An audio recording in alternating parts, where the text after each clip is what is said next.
और अब बात कर लेते हैं गृहस्थ लोगों की। गृहस्थ लोग इस धनतेरस पर क्या खरीदें, इस खरीदी चीज को घर में कहाँ रखें और क्या उपाय हम कर सकते हैं। हम जैसे गृहस्थ लोग पंडित जी क्या करें? देखिए, गृहस्थ लोगों को चाहिए कि कल यानी 10 नवंबर को धनतेरस पर पहले अपने घर में इस बात का पूरा ध्यान दे लें कि कौन सी चीज़ ऐसी है जो घर में नहीं है और जिसके लिए घर में अभाव महसूस किया जाता है, वो चीज़ खरीदें। जैसे गृहस्थ लोग धातु से बनी हुई कोई भी चीज़ जरूर खरीदें, वो चाहे चांदी हो, चाहे पीतल हो, चाहे सोने से बनी हुई कोई चीज़ हो। जैसी आपकी सामर्थ्य हो वैसी चीज़ आप खरीदें। चांदी का कटोरी चम्मच खरीद सकते हैं, सोने का सिक्का खरीद सकते हैं, सोने की चेन खरीद सकते हैं, सोने की कोई और चीज़ खरीद सकते हैं, या फिर आप अगर सामर्थ्य नहीं है तो स्टील की कोई चीज़ खरीद लीजिए, पीतल की कोई चीज़ खरीद लीजिए, पीतल की प्लेट ही खरीद लीजिए। तो जो लोग गृहस्थ ये सब चीज़ों को खरीदेंगे, माँ लक्ष्मी आपके घर इस बार जरूर पधारेंगी उसी सामान के साथ। अगर धातु नहीं खरीदना चाहते हैं तो इलेक्ट्रॉनिक का सामान भी आप खरीद सकते हैं। आप मोबाइल खरीद सकते हैं, आप गाड़ी खरीद सकते हैं। जो भी सामान आप खरीदें उसे अपने घर की पूरब दिशा में कुछ समय के लिए ले आकर के जरूर रखें। जो भी सामान खरीदें उस पर तुरंत घर आने के बाद जरा सा जल छिड़क करके और कलावा जरूर लपेटें और श्री सूक्तम का पाठ करते हुए उसका एक प्रकार से पूजन कर दें। वही आपके यहाँ महालक्ष्मी के रूप में विराजित हो जाएगा और धनतेरस पर लाई हुई वस्तु आपके घर में चार चांद लगा देगी, इसमें कोई संशय नहीं है। जय मां विंध्यवासिनी। तो ये गृहस्थ लोगों की बात हुई, लेकिन अब हम कारोबारियों की भी बात कर लेते हैं। अगर आप कारोबारी हैं तो इस धनतेरस आपको क्या खरीदना चाहिए, इस खरीदी हुई चीज को कहाँ आपको रखना चाहिए और इससे जुड़ा कौन सा उपाय आप कर सकते हैं पंडित जी?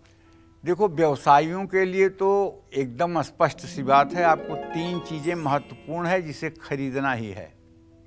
एक तो आपको 10 नवंबर को जो धनतेरस है, इस दिन आप अगर अच्छे व्यवसायी हैं तो आपको एक बढ़िया मजबूत तिजोरी खरीदना चाहिए, धन रखने के लिए, सामान रखने के लिए। सोने चांदी के व्यापारी हैं तो ऐसी तिजोरी रखें कि जो मतलब कि आप ही खोल सकें और किसी के बस की न हो।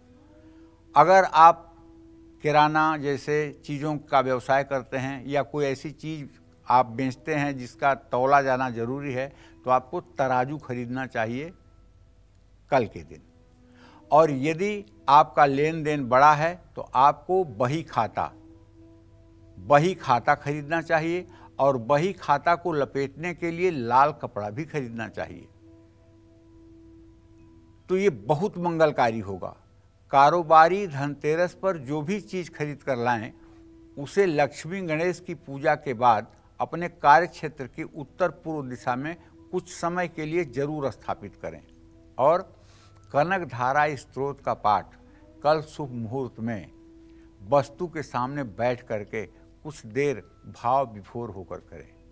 अंगम हरे पुलक भूषण माश्रयंतिम भृंगांगनेव मुकुलाभरणम तमालम अंगीकृताखिल विभूतिर्पांगलीला मांगल्य दास्तु मम मंगल देवताया मुग्धा मुहुर्विदधति वदने मुरारे प्रेमत्रपा प्रणिहितानि गतागतानि मालादृशोर्मधुकरीव महोत्पलेया सा मे श्रियं सागर संभवाया विश्वामरेन्द्र पदवी भ्रमदान दक्ष मानंद हेतुरधिकं मुरवी दिशोपि ईसन्निषीदतु मयि क्षणमीक्षणार्धं मिंदीवरोदर सहोदर मिंदिराया आमिल। तो कहने का मतलब श्री सूक्त के जो 19 मंत्र हैं, इन्हें अगर आप भाव विभोर होकर के पाठ करेंगे और महालक्ष्मी का ध्यान करेंगे, महालक्ष्मी का जो चित्र है उसे आप अपने हृदय में एक बार देखिए कि आपके हृदय में वो चित्र है। इस तरह से अगर आप ध्यान करेंगे और हर समय नित्य आप ध्यान करेंगे, अगर आप पुरुष हैं तो आप गरीबी का दंश अगर झेल रहे हैं तो हाथ जोड़कर कहिए कि हे माँ, क्या तूने मुझे दरिद्रता झेलने के लिए ही धरती पर पैदा किया है? और तेरे जैसी सामर्थ्यशाली माँ के रहते हुए बेटा इतना ज़्यादा दुर्भाग्य की ठोकरें खा रहा है। मुझे सद्बुद्धि दे माँ, जिससे मैं अपने उत्तरदायित्व का निर्वाह कर सकूं और तेरे चरणों में हमारी हर समय रति बनी रहे और मैं अपने उत्तरदायित्व का ठीक से निर्वाह कर सकूं। पुरुषों को ऐसी प्रार्थना करनी चाहिए। महिलाओं को प्रार्थना करनी चाहिए, हे जगत जननी जगदम्बा, तुम मेरी माँ हो।